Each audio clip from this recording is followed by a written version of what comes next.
Hi friends, तो आज हम लोग बात कर रहे होंगे limit continuity and differentiability of complex function के बारे में। ठीक है, कॉम्प्लेक्स फंक्शन जेड। ठीक है, तो देखो, अब लिमिट्स कंटिन्यूटी और डिफरेंशियबिलिटी से ये सब जो टॉपिक है पूरा, ये टॉपिक एक बार भी नहीं पढ़ेंगे हम लोग। पहले हम लोग लिमिट्स पढ़ेंगे, अलग ही अलग पढ़ते हैं सब। ठीक है, तो पहले लिमिट्स पढ़ेंगे, उसके एक दो न्यूमेरिकल देखेंगे, फिर कंटिन्यू पढ़ेंगे, कंटिन्यूटी पढ़ेंगे, फिर कंटिन्यूटी के एक दो न्यूमेरिकल देखेंगे, फिर डिफरेंशियबिलिटी पढ़ेंगे, और फिर डिफरेंशियबिलिटी के एक दो न्यूमेरिकल देखेंगे। ठीक है, तो पहले लिमिट्स वगैरह के बेसिक समझा देता हूँ। वैसे तो ट्वेल्थ में था, लेकिन मेरे को थोड़ा बेसिक तो बताना पड़ेगा, क्योंकि लिमिट्स आप लोगों ने रियल वेरिएबल के साथ पढ़ा है, कॉम्प्लेक्स वगैरह तो पढ़ा नहीं आपने। तो मैं कॉम्प्लेक्स वगैरह के साथ समझाता हूँ आपको कि कॉम्प्लेक्स जब आता है इस लिमिट कंटिन्यूटी और डिफरेंशियबिलिटी में, तो क्या अंतर रहता है। ठीक है, तो देखो, पहला क्या है हमारा, limits z to z naught. ठीक है, अब मैं को बस ये तीन तरीका दिखा रहा हूँ, लिखने का तरीका है ये, बस इसमें कोई कॉन्सेप्ट नहीं है कि लिमिट्स जब हमको कॉम्प्लेक्स नंबर के अंदर लिखना होता है तो या तो पूरा लिमिट्स जेड से जेड नॉट लिख दो, या तो LIM जेड से जेड नॉट, या तो LT जेड से जेड नॉट। तो लिमिट्स लिखने का ये तरीका है, और ये जो एरो होता है इसको बोलते हैं टेंस टू या अप्रोच टू। ठीक है, इसका क्या रियल मतलब है वो आगे समझते हैं हम लोग। टेंस टू मतलब ये इसके पास टेंट कर रहा है, जेड जो है जेड नोट के पास जा रहा है और टेंट कर रहा है। ये अप्रोच बोल सकते हैं कि जेड जो है जेड नोट के पास अप्रोच करने की कोशिश कर रहा है। वो सारी चीज़ें देखो, न्यूमेरिकल जो हम लोग कराते हैं ना, मेन न्यूमेरिकल में ही सारी चीज़ें समझ में आती है, लेकिन पहले एक बार बेसिक तो बताना पड़ता है ना। हो सकता है अभी मैं रियल वेरिएबल कॉम्प्लेक्स वेरिएबल आपको समझाऊँ और आपको थ्योरी में कुछ समझ में नहीं आया कि हाँ ये सब क्या बोल गया। तो ये सारी चीज़ें जो मैंने लिखा हूँ ना, वो ज़्यादा अच्छा तब समझ में आएगा जब ये मैं क्वेश्चन में अप्लाई करूँगा। ठीक है, तो अगर हो सकता है अगर मैं समझाऊँ समझ में ना आए तो ज़्यादा चिंता मत करो, एक न्यूमेरिकल करने के बाद फिर डिसाइड करो समझ में आया कि नहीं। अभी डिसाइड मत करो। ठीक है, तो ये हो गया हमारा रियल और कॉम्प्लेक्स वेरिएबल। ठीक है, ये हो गया। अब limit x tending to zero. ठीक है, जो रियल वेरिएबल होता है उसमें limit x tend to zero होता है। ठीक है, जो कॉम्प्लेक्स नहीं होता है, normal number x tending to zero हम लोग पढ़े थे कि जीरो से टेंड कराओ, ये होता है, वन डायमेंशनल होता है। ठीक है, अब बात करें हमारा कॉम्प्लेक्स वेरिएबल में लिमिट का, तो इसमें दो कॉम्प्लेक्स नंबर होते हैं और एक जो कॉम्प्लेक्स है वो दूसरे कॉम्प्लेक्स को टेंड करता है। ठीक है, और ये होता है टू डायमेंशनल। इसमें एक्स और वाई दोनों होता है। इसमें क्या था, सिर्फ एक्स था, इसमें एक्स और वाई दोनों आएगा जब हम लिमिट को डालेंगे। ठीक है, वो आगे न्यूमेरिकल में समझ में आएगा आपको, अभी बस देखते जाओ और समझते जाओ। ठीक है, x approaches to x naught along number line. ठीक है, आइदर फ्रॉम लेफ्ट और आइदर फ्रॉम राइट। ठीक है, तो ये मेरा एक्स नॉट है और हम मेरा एक्स क्या करता है, एक्स नॉट को इधर से अप्रोच करता है या तो इधर से अप्रोच करता है, और बिल्कुल एकदम पास में जो वैल्यू होता है वो बिल्कुल 0.000 समथिंग होता है, 1। वो सारी चीज़ें हमको बाद में देखना है। ठीक है, अभी मैंने बस ये डेफिनीशन है, ये अच्छे से दिमाग में रखो। ठीक है, अब बात कर रहे हैं कॉम्प्लेक्स वेरिएबल में। ठीक है, तो कॉम्प्लेक्स वेरिएबल जो होता है when z approaches to z not. ठीक है, along any path स्टेट और कर्व, किसी भी तरह के अलग अलग पाथ से जब z है z नॉट के पास जाएगा, और कोई सा भी पाथ लेके। इसमें क्या था, इसमें एक ही है, या तो लेफ्ट जाओ या तो राइट जाओ नंबर लाइन में, इसमें किसी भी पाथ से जा सकता है। ठीक है, और वो ये जो जो मैं बोल रहा हूँ ना, इसका असली मतलब तब समझ में आएगा जब मैं एग्जाम्पल लूँगा। ठीक है, तो बस मान लो कि ये किसी भी पाथ से z नॉट को जाता है। ठीक है, अब इसके बाद हम लोग बात कर रहे हैं x and x not can be only by numbered line. सिर्फ एक ही तरीका है एक्स और एक्स नॉट को वैल्यू को अप्रोच वगैरह इसमें लगाने का, नंबर लाइन, इसके अलावा कोई दूसरा तरीका नहीं है। लेकिन जेड से जेड नॉट को अप्रोच करने का बहुत सारा तरीका है। इन दोनों को जो ज्वाइन करेंगे, this can be join by infinite number of curve line, पता नहीं अलग अलग किसी भी रास्ते से जाके बस इनको जोड़ना होता है। ठीक है, और ये रास्ता वास्ता क्या है वो अभी समझ में आएगा, अगले पेज में समझाऊंगा मैं आपको। तो देखो, तो अब एक एग्जांपल लेते हैं और इस एग्जांपल से वो अभी जो भी समझाया वो सारा क्लियर हो जाएगा। ठीक है, तो फॉर एग्जांपल मान लो कि मेरा जो जेड नोट है, जो जेड से जेड नोट जा रहे थे, मान लो कि मेरा जेड नोट 0 है। ठीक है, मान लिया। अब मानने के बाद x naught plus iota y naught. ठीक है, इसको मैंने जेड का जनरल फॉर्म लिख दिया, यही होता है ना complex number, x naught plus Z होता तो एक्स प्लस आयोटा वाई लिखते हैं, जेड नॉट है तो x naught plus iota y naught लिख दिया। अब ये जीरो है तो जीरो को कॉम्प्लेक्स के फॉर्म में कैसे लिख सकते हैं, जीरो जो कि real part plus iota zero, ऐसे ही लिखते हैं। और इसमें क्या बोलते हैं, एक्स नॉट हमारा जीरो है, वाई नॉट हमारा जीरो है, और जीरो कॉमा जीरो क्या होता है, ओरिजिन होता है। ठीक है, तो फंडा समझते हैं।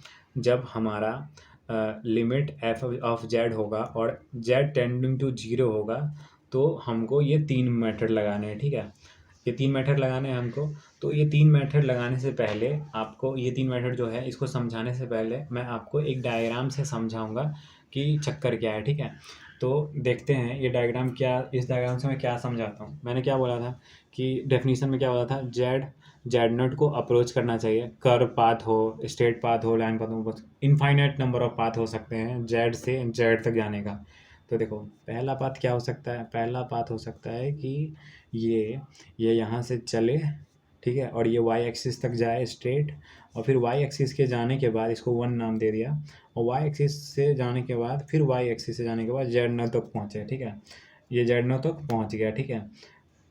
जेड नोट तक पहुँच गया तो इसको हम क्या कर दिए, इस रास्ते को 2 नाम दे दिए, ठीक है। अब कौन सा रास्ता हो सकता है, अब ये रास्ता हो सकता है कि ये इसको 1 दे देते हैं, इस रास्ते को 1 ही मान लो, ये पूरे रास्ते को 1 मान लेते हैं, ठीक है। ऐसे तो नंबर मानते रह जाएंगे। तो ये मान लो कि ये जो पूरा एक रास्ता है इसको 1 मान लिया। अब जो दूसरा रास्ता है हम लोग ऐसे भी चल सकते हैं कि पहले हम लोग एक्स एक्सिस पे आ गए, ठीक है। तो ये हो गया। अब ये लिख दिया हम लोग, यहाँ से यहाँ तक आए, और फिर यहाँ से यहाँ से यहाँ तक चल के आओ, और फिर यहाँ से यहाँ तक चल के जेड नौ तक चले जाओ। तो ये दूसरा रास्ता हो गया मेरा, ठीक है। अब क्या दूसरा रास्ता हो सकता है, एक तो स्ट्रेट लाइन बना दिया। अब ये यहाँ से स्ट्रेट लाइन में चल के आएगा और जेड नॉट के पास अप्रोच कर जाएगा, मतलब अप्रोच का मतलब ये होता है ना, पास में जाना है, ठीक है। तो पास में चला गया, तो ये हम लोग इसको नाम दे देते हैं हमारा पहले तो मैं क्या करता हूँ, इसको मैं थर्ड लाइन नाम दे देता हूँ, और मेरा जो फोर्थ लाइन मतलब इसको थर्ड लाइन नाम दे दिया, ठीक है। क्योंकि 2 के बाद 3 थर्ड लाइन लूँगा ना, हाँ। तो ये लाइन दे दिया। अब इसके बाद हमको एक और बात बताओ कि इसको हम लोग कर्व पाथ ट्रैवल करके भी ले जा सकते थे, ठीक है। अब कर्व पाथ में इस पाथ को नाम दे देते हैं हम लोग फोर्थ पाथ, ठीक है। जो कि स्ट्रेट लाइन पाथ होता है तो उसको y equal to m x बोलते हैं ना इस पाथ को, तो y equal to m x बोल दिया, ठीक है। और जो कर्व पाथ होता है इसको y equal to x square बोलते हैं, ठीक है। और मान लो कि एक और कोई कर्व पाथ मान लेते हैं, कि मान लिया कि मेरा एक ये पाथ है, ठीक है, इस पाथ से आ रहा है, ठीक है। तो इसको मैं फिफ्थ पाथ मान लेता हूँ, और इसको बोल देता हूँ कि ये है हमारा y equal to x cube का ग्राफ का कोई भी छोटा सा पार्ट है, जो यहाँ से चल के हमको यहाँ जेड नॉट तक अप्रोच करा रहा है, ठीक है। ये सारे पाथ, और मैंने बोला इनफाइनाइट पार्ट, तो अब ऐसे जिग जैग में ट्रैवल करते हुए भी, मतलब जेड जो है ऐसे ट्रैवल करते हुए जिग जैग में भी जेड नॉट के पास आ सकता है। ऐसे बहुत सारे पाथ बन सकते हैं। अभी इतना बात मैंने एग्जाम्पल में समझा दिया आपको, ठीक है। तो आप समझे कि जेड से जेड नॉट की तरफ अप्रोच करने का मतलब क्या होता है, ठीक है। तो अब ये पाथ किस तरह से होगा, क्या होगा, तो वो चीज़ समझो, ठीक है। तो मान लो कि हम लोग पहला पाथ चूज करते हैं, ठीक है। तो पहला पाथ क्या है, पहला पाथ है हमारा अलोंग वाई एक्सिस। हम लोग वाई एक्सिस की तरफ गए तो इसको बोलेंगे अलोंग वाई एक्सिस, ठीक है। तो वाई एक्सिस की तरफ जाते हैं हम लोग, तो क्या हो जाता है, एक्स एक्सिस जीरो हो जाएगा। जब वाई एक्सिस पे जाएंगे तो एक्स इक्वल टू जीरो होगा ना। तो जब एक्स एक्सिस पे जाएंगे तो वाई इक्वल टू जीरो होगा, तो बस अलॉन्ग वाई एक्सिस, ठीक है। तो जब अलॉन्ग वाई एक्सिस होगा तो लिमिट एफ ऑफ जेड होगा, तो पहले एक्स को जीरो पुट करो, ठीक है। क्योंकि क्या हुआ, पहले एक्स हमारा जीरो हुआ, ठीक है, और उसके बाद फिर धीरे धीरे धीरे धीरे धीरे फिर वाई जीरो के पास गया, ठीक है। तो पहले एक्स जीरो पुट करो, फिर वाई जीरो पुट करो। अब ये हमारा लिमिट एफ ऑफ जेड है, ठीक है। अब ये y tend to zero y along x axis, तो ये दूसरा जो पाथ है इसको मैं पाथ नंबर 1 का हो गया ये, और ये हो गया मेरा पाथ नंबर 2 का, ठीक है। तो पाथ नंबर जो 2 है उसमें क्या हो रहा है, पहले मेरा वाई जीरो हो रहा है, वाई ऊपर से चल चल के आया और जीरो हो गया, ठीक है। अब फिर क्या हो रहा है, फिर मेरा अब एक्स जा के और जीरो के पास पहुंच गया। तो पहले वाई जीरो करेंगे और फिर एक्स जीरो करेंगे। ये क्वेश्चन में अप्लाई करने का तरीका बता रहा हूँ, ठीक है। नहीं समझ में आ रहा है कि ये सब क्यों बोल रहे हैं, अभी बोल रहा हूँ वो तो समझ में आ रहा होगा, लेकिन कैसे अप्लाई करेंगे अभी मत सोचो, क्वेश्चन करेंगे तो अप्लाई कर लेंगे, और बहुत आसान है, कुछ मुश्किल नहीं है, ठीक है। अब बात करते हैं हमारा जनरल फॉर्म के बारे में। तो लिमिट एफ ऑफ जेड है और जेड से जेड नॉट तक ट्रैवल करना है, तो along any such that curve, कोई सा भी इनमें से कर्व पास कर सकता है, ठीक है। 2 फॉर्म तो ले लिया, अब 2 जनरल फॉर्म ले लेते हैं कि y equal to m x वाले रास्ते से पास करते हैं, जो कि मेरा क्या था, रास्ता नंबर 3, ठीक है। अब y equal to x square से भी पास करते थे, जो कि रास्ता हमारा है x4, और y equal to x cube से भी पास कर सकते हैं, जो कि रास्ता है हमारा 5th, और मेनी मोड मतलब इन्फिनिटी है, जो कर्व वाला या कोई सा भी रास्ता हो, ये सारे रास्ते होते हैं। ठीक है, तो अब तक लिमिट का कुछ आइडिया तो लग ही गया होगा आपको। ठीक है, तो अब न्यूमेरिकल सॉल्व करने का वक्त आ गया है, लेकिन उससे पहले मैं आपको बताऊंगा कि लिमिट एग्जिस्ट कब करता है। ठीक है, वो जो है ना हमारी 12th वाली चीज़ है, वो थोड़ी रिवाइज कराता हूँ। Existence of limit: if a function f of z is a complex variable function, then limits L of f of z at point z not exist if and if। ठीक है, तो इस लाइन का क्या मतलब है वो समझते हैं। ठीक है, कि हमारा अगर limit function f of z equal to l है, ठीक है, जेड से जेड नॉट तक है, ठीक है, तो जो एल है वो मस्ट भी फाइनाइट, यूनिक और सिंगल वैल्यूड होना चाहिए। ठीक है, फाइनाइट होना चाहिए, यूनिक होना चाहिए, सिंगल वैल्यूड होना चाहिए। इनफाइनाइट वगैरह है तो लिमिट एग्जिस्ट नहीं करेगा। ठीक है, यूनिक भी होना चाहिए और सिंगल वैल्यूड भी होना चाहिए। ठीक है, ये हो गया। और along every possible path of z से जेड नॉट, किसी भी पॉसिबल पाथ से जेड ऑफ से जेड नॉट पे जाना है। ठीक है, और दूसरा क्या है, l must be independent of path along which z to z naught. L जो है जो हमारा जेड से जेड नॉट का पाथ है उसका इंडिपेंडेंट होना चाहिए। ठीक है, तो फिर हमारा लिमिट एग्जिस्ट करेगा। ठीक है, अब ये तो मैंने बोल दिया कि फाइनाइट होना चाहिए, यूनिक होना चाहिए, ये सारी बातें हैं। ठीक है, ये आपको बोल दिया, मैं सुन लिया, आपने थोड़ा मोड़ा समझ में भी आ गया होगा। लेकिन एक क्वेश्चन कराऊंगा और जितना भी अब तक थ्योरी बताया है ना, सब पल्ले पड़ जाएगा कि क्या स्टेप लगाना है। ठीक है, तो ध्यान से देखो, अब क्वेश्चन की बारी है। ठीक है, तो ये रहा हमारा क्वेश्चन। ठीक है, तो क्वेश्चन जो है हमारा वो कह रहा है, देखो लिमिट का पूरा थ्योरी पर्सन मैंने आपको 10 से 11 मिनट में समझा दिया। ठीक है, तो ये सबके बस की बात नहीं है, मैं बहुत फास्ट बोल रहा हूँ। ठीक है, तो मैं जो इतनी मेहनत कर रहा हूँ ना, तो उस चीज़ के लिए कम से कम आप लोग वीडियोस को लाइक करते हो। देखो मेरे को पता है आप लोग वीडियोस देखते हो लेकिन लाइक नहीं करते हो, क्योंकि मेरे को दिख रहा है कि मेरे वीडियोस में 500 600 ऐसे व्यूज़ आ रहे हैं। ठीक है, लेकिन जब 500 व्यूज़ आ रहे हैं तो 500 में से लिटरली 100 लोग भी नहीं है जो वीडियो को लाइक कर रहे हैं। तो मतलब लाइक तो करो यार, कोई बंदा इतना मेहनत कर रहा है तो थोड़ा तो उनको ये दिखाओ कि लाइक करिए, क्योंकि वो जो चीज़ है ना वो मोटिवेट करती है। आपको लगता है कि हाँ लोग लाइक कर रहे हैं, मतलब आप अच्छा कर रहे हो, तो मोटिवेट करता है कि हाँ और मेहनत करो और बच्चों का फ़ायदा कराओ। ठीक है, वो वाली बात होती है। ठीक है, तो इस क्वेश्चन को सॉल्व करते हैं। Prove that limit Z 10 to 0 है। ठीक है, और जेड अपॉन जेड बार, इसको हम लोग कंजुगेट बोलते हैं। ठीक है, हमको प्रूफ करना है कि डज नॉट एग्जिस्ट, ये वाली चीज़ एग्जिस्ट नहीं करनी चाहिए। तो नाउ अकॉर्डिंग टू क्वेश्चन, ठीक है, तो हम लोग बोल सकते हैं कि हमारा लिमिट क्या है, z equal to z naught है क्वेश्चन के अकॉर्डिंग, और फिर जेड अपॉन जेड बार है। और लिमिट जो है इसको हम लोग ऐसे लिख सकते हैं क्या, लिमिट जेड से जेड नॉट है, और फिर क्या कर दिया हम लोग ने, जेड को तो सिंपल लिख देंगे एक्स प्लस आयोटा वाई। ठीक है, सिंपल लिख दिया, और अपॉन जेड नॉट, जेड बार को क्या लिख देंगे, जेड बार कॉन्जुगेट होता है, मैंने बताया था कॉन्जुगेट में जो आयोटा के सामने जो साइन होता है उसको चेंज करना होता है, तो प्लस है आगे में, तो कॉन्जुगेट लिया तो एक्स माइनस आयोटा वाई लिख दिया। ठीक है, एक्स माइनस आयोटा वाई लिख दिया। अब क्या करते हैं, पहला स्टेप क्या था, नाउ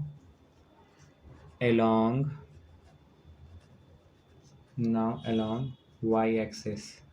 ठीक है, ये पहला पार्ट था।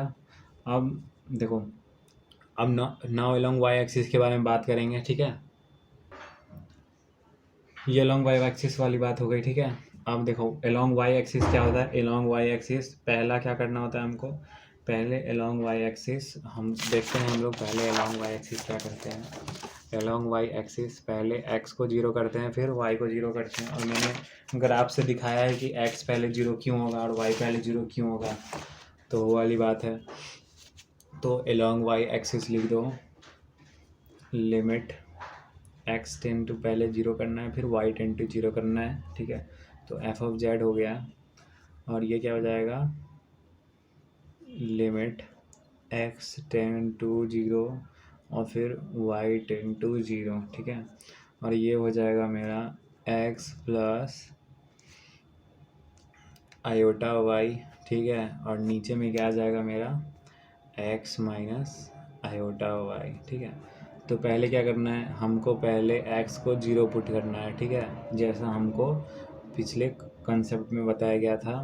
तो लिमिट एक्स को 0 पुट कर दो तो वाई को 0 वैसे ही रहने दो, एक्स को 0 0 पुट कर दिया तो क्या बचा, प्लस आयोटा वाई बचा, और फिर अपॉन माइनस आयोटा वाई बचा। ठीक है, तो ये क्या हो गया, अब वाई को 0 पुट करने की जरूरत नहीं है क्योंकि ये दोनों तो कट जा रहा है, तो कट कर दिया, और कट करने के बाद क्या बचा, -1 बचा। ठीक है, -1 बच गया कट करने के बाद। अब कट करने के बाद -1 बचा है, और इसके बाद अगला स्टेप देखेंगे। अगला स्टेप क्या था, पहला था अलोंग वाई एक्सिस, और दूसरा क्या था, ये जो 3 डब्बा मैंने बताया ना, 3 डब्बे से ही सारा क्वेश्चन सॉल्व होगा। अलोंग वाई एक्सिस अब देखना है, तो देखो अलोंग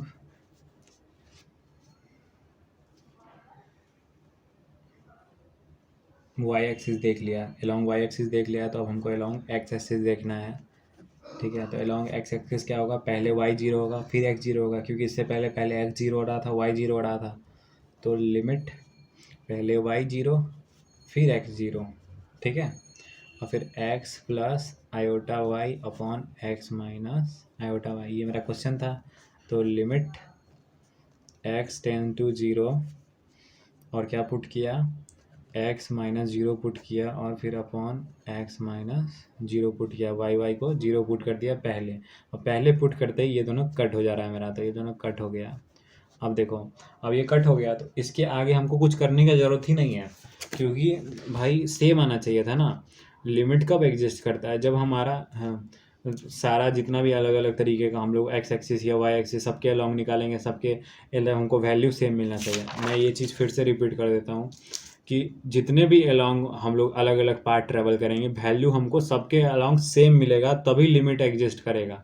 मान लो कि जेड नॉट से इस पार्ट से ट्रेवल किया तो भी सेम आना चाहिए वैल्यू, इस पार्ट से सेम आना चाहिए, इससे सेम आना चाहिए, इससे सेम आना चाहिए, जितने भी पाथ होंगे सबके पाथ के वैल्यू सेम आएंगे। ठीक है, तो इसमें क्या है, पहला पाथ ट्रैवल किया -1 आया, कोई बात नहीं है, फिर दूसरा पाथ ट्रैवल किया 1 आ गया, मतलब दोनों डिफरेंट आ गया। डायरेक्ट बोल दो कि since the limit is not unique, so limit does not exist. तो ये वाला कॉन्सेप्ट भी आपको बहुत आसानी से समझ में आ गया होगा। ठीक है, ये हो गया हमारा। इसके बाद हम लोग एक और न्यूमेरिकल देखते हैं। ठीक है, तो अगला न्यूमेरिकल जो होगा मेरा, और मैं पहले एक चीज़ बता दूं, जो अलोंग वाई एक्सिस वाली बात होती है ना, तो वाई एक्सिस के मतलब अलोंग एक्स एक्सिस, तो अलोंग एक्स एक्सिस जो होता है तो वाई 0 होता है। ठीक है, और अलोंग वाई एक्सिस होता है तो एक्स 0 होता है। वाई से वर्षा में ऐसे लिख देना कि अलोंग एक्सिस होगा, वाई एक्सिस होगा तो एक्स इक्वल टू 0, तो पहला एक्स इक्वल टू 0 करेंगे, और फिर अलोंग हमारा एक्स एक्सिस होगा तो y इक्वल टू, अलोंग हमारा एक्स एक्सिस होगा तो y इक्वल टू 0 करेंगे। ये वाली चीज़ हो गई, और एक और न्यूमेरिकल करते हैं इसके ऊपर बेस्ड। ठीक है, और देखते हैं कि उसका क्या आंसर आ रहा है हमारा। ठीक है, तो अगला जो न्यूमेरिकल है वो है हमारा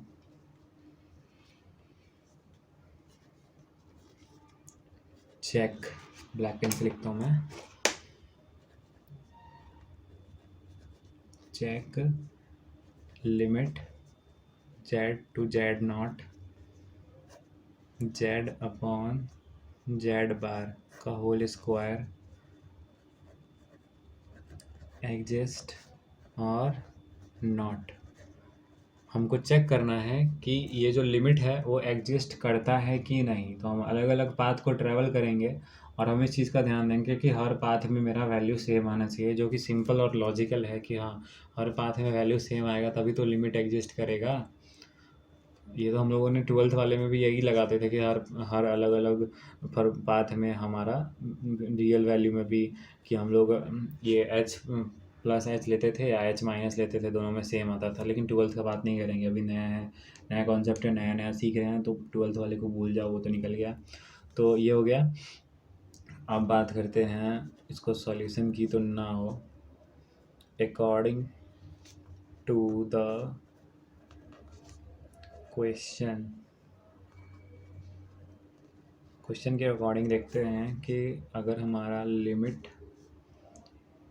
z टेन टू 0 है, ठीक है, और हम इसको लिख रहे हैं z अपॉन z बार, ठीक है, का होल स्क्वायर, इसको हमको सॉल्व करना है। तो देखो क्या करेंगे, तो हम लोग लिख सकते हैं ऐसे, limit z to z naught upon x plus iota y, ठीक है, upon x minus iota y. Conjugate पिछले वाले क्वेश्चन जैसा ही है, बस बाहर में एक स्क्वायर आ गया है, ठीक है। तो देखते हैं नाउ, ठीक है, अब पहला पार्ट जो है एलोंग वाई एक्सिस होता है, पहला हम लोग वाई एक्सिस के अलोंग चेक करते हैं ना, तो एलोंग वाई एक्सिस के चेक करेंगे तो क्या आएगा हमारा, लिमिट एलोंग वाई एक्सिस क्या होता है, x इक्वल टू 0 होता है। तो पहला स्टेप क्या होगा, पहले x इक्वल टू 0 करो, फिर y इक्वल टू 0, ठीक है। तो क्या हुआ हमारा, x प्लस आयोटा वाई है upon x minus iota y है और इसका होल स्क्वायर, ठीक है। अब इसको फर्दर जब सॉल्व करेंगे तो क्या होगा, लिमिट y टेन टू 0 बचेगा क्योंकि x हम 0 सब्सटीट्यूट कर चुके हैं, अपॉन 0 माइनस आयोटा वाई, ठीक है। ये हो गया सब्सटीट्यूट, और इसको जब कट करेंगे और इसके होल पावर स्क्वायर है तो ये -1 का स्क्वायर आ जाएगा, ठीक है। तो -1 का जब स्क्वायर आएगा तो हम लोग लिख सकते हैं ना, -1 का स्क्वायर जो कि क्या हो जाएगा हमारा 1 हो जाएगा। तो पहला लिमिट हमको पता चल गया, तो पहला तो 1 आ गया। अब देखते हैं अगला सेम आता है कि नहीं, ये हो गया। दूसरा एलोंग एक्स एक्सिस, तो एलोंग एक्सिस क्या होगा, y0 होगा पहले, ठीक है। तो एलोंग एक्सिस y0 होगा, तो करते हैं y0, ठीक है। तो लिमिट y टेन टू 0 पहले, फिर x टेन टू 0 बाद में, फिर x plus iota y upon x minus iota y, ये हो गया। अब इसका क्या करेंगे, इसका होल स्क्वायर और इक्वल टू, पहले y को 0 करो, तो y को 0 करेंगे तो हो जाएगा हमारा लिमिट x टेन टू 0 नीचे बचा रहेगा, और जब y को 0 किया तो x प्लस 0 और अपॉन x माइनस 0, ये वाला टर्म आ गया, और इसका होल स्क्वायर किया, ठीक है। x से x कट गया और 1 का स्क्वायर क्या बन गया, 1 बन गया, ठीक है। 1 का स्क्वायर 1 बन गया। अब फंडा ये है कि अब तक तो दोनों सेम आया है, लेकिन तीसरा स्टेप भी चेक करना होगा ना। अब देखो इससे पहले क्या हुआ था, पहला स्टेप चेक किया और दूसरा स्टेप किया, दोनों अलग आ गया, तो वहीं रुक गए, क्योंकि अलग आने पे तो डज नॉट एग्जिस्ट होता है, उससे आगे गए नहीं। लेकिन अब यहाँ पे सेम आ गया है, तो तीसरा डब्बा भी था एक, 3 डब्बा मैंने अलग अलग समझाया था, अब तीसरे डब्बे की बारी है। तो तीसरे डब्बे की बात करते हैं। तीसरा डब्बा जो था उसमें पहला इक्वेशन मैंने बताया था, पहला इक्वेशन चेक करो, along y equal to m x, ठीक है। y equal to m x के अलोंग चेक करना है। तो देखो क्या है हमारा, लिमिट x टेन टू 0 कर देंगे, ठीक है। और क्या करेंगे, हमको y equal to m x के अलोंग चेक करना है, तो x प्लस, देखो x टेन टू 0 इसलिए किया क्योंकि y equal to m x है ना, तो यहाँ पे क्या था मेरा, x प्लस आयोटा y था, तो y की जगह पे एम एक्स पुट किया, मतलब सबको x के फॉर्म में लाया हूँ मैं, ठीक है। तो कुछ कन्फ्यूज़न मत कर रखना मन में, तो x प्लस आयोटा y की जगह पे एम एक्स पुट कर दिया, ठीक है, upon x minus iota m x, ये हो जाएगा, ठीक है। और इसका स्क्वायर है। अब इसको आगे लिखेंगे कैसे, तो देखो लिमिट x टेन टू 0 ये तो लिख दिया, लेकिन ये देखो दोनों में x x है, तो कॉमन नहीं ले सकते क्या, ले लिया, कॉमन ले लिया, और फिर लिख दिया 1 प्लस आई एम और upon x 1 minus I am, ये लिख दिया। अब इसको क्या करो, इसका स्क्वायर कर दो आप, इसका स्क्वायर कर दिया, ठीक है, स्क्वायर कर दिया, और ये x और x कट हो गया। कट होने के बाद हम लोग क्या लिख सकते हैं इसको फाइनल आंसर में, कि अब x वजह से टर्म तो है नहीं, x के इक्वल टू 0 पुट करने की जरूरत नहीं है, पहले ही कट जब हो जाता है तो पुट नहीं करते, अब तक देखते आ रहे हो आप लोग। तो 1 plus iota m upon 1 minus iota m का होल स्क्वायर, ठीक है। ये आ गया वैल्यू। और जो एम जो है हमारा जनरल फॉर्म है, ठीक है। तो एम कुछ भी हो सकता है, जैसे y equal to m x है ना, तो y इक्वल टू एम अगर 1 हुआ तो y इक्वल टू एक्स हो जाएगा, एम अगर 2 हुआ तो y इक्वल टू 2x। तो एम एक जनरल फॉर्म है, मतलब इसका कोई भी वैल्यू आ सकता है। इसका जैसे ऊपर वाले का 1 आया, नीचे वाले का 1 आया, और इसका कोई भी आ सकता है। मतलब इसका फिक्स 1 नहीं आया, इसका फिक्स 1 आता तो वो बोल सकते थे कि लिमिट एग्जिस्ट कर रहा है, लेकिन 1 आया ही नहीं। इसमें कुछ भी डाल सकते हैं, अलग अलग 100 तरह का वैल्यू निकाल सकते हैं। तो हम लोगों का 3 वैल्यू सेम आ जाएगा। तो हम लोग, तो एक वैल्यू मतलब 2 वैल्यू सेम आ गया और एक वैल्यू डिफरेंट आ गया, ठीक है। तो हम लोग बोल सकते हैं कि लिमिट हमारा एग्जिस्ट नहीं करेगा, क्योंकि मैंने पहले ही बोला था जब सारा सेम आएगा तभी एग्जिस्ट करेगा, ठीक है। तो लिमिट,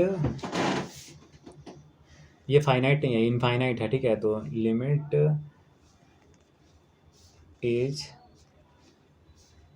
नॉट फाइनाइट, फाइनाइट नहीं है। तो बोल सकते हैं, मैंने बोला था फाइनाइट होना चाहिए, लेकिन ये तो इनफाइनाइट हो गया। फाइनाइट, यूनिक, सिंगल वैल्यूड, तो ये यहाँ पे मार्क आ गया, ठीक है। तो हम लोग बोल सकते हैं कि so does not exist, limit does not exist, ठीक है। तो हम लोग बोल सकते हैं कि हमारा लिमिट एग्जिस्ट नहीं करेगा, ठीक है। तो लिमिट में इतना ही था, ठीक है। इसके बाद आप लोग मतलब जो भी क्वेश्चन आपके सामने पेपर में आएगा, ठीक है, तो क्या करना कि जो प्रोसेस हम 2 क्वेश्चन में लगा रहे हैं, सेम प्रोसेस, पहले अलोंग वाई एक्सिस, फिर अलोंग एक्स एक्सिस, फिर along y equal to m x, इतना तक आपको आपका आंसर सियोरिटी में मिल रहा होगा, ठीक है। तो ये कर लो, समझ लो। और इसके बाद कंटिन्यू में भी और वही कई सारी चीज़ें क्लियर होंगी, क्योंकि कंटिन्यूटी में भी ज़्यादा फर्क नहीं है, सेम चीज़ें होने वाली है, ठीक है। तो आज के लिए इतना ही। अगले क्लास में कंटिन्यू पढ़ते हैं, कंटिन्यूटी पढ़ते हैं। Thank you.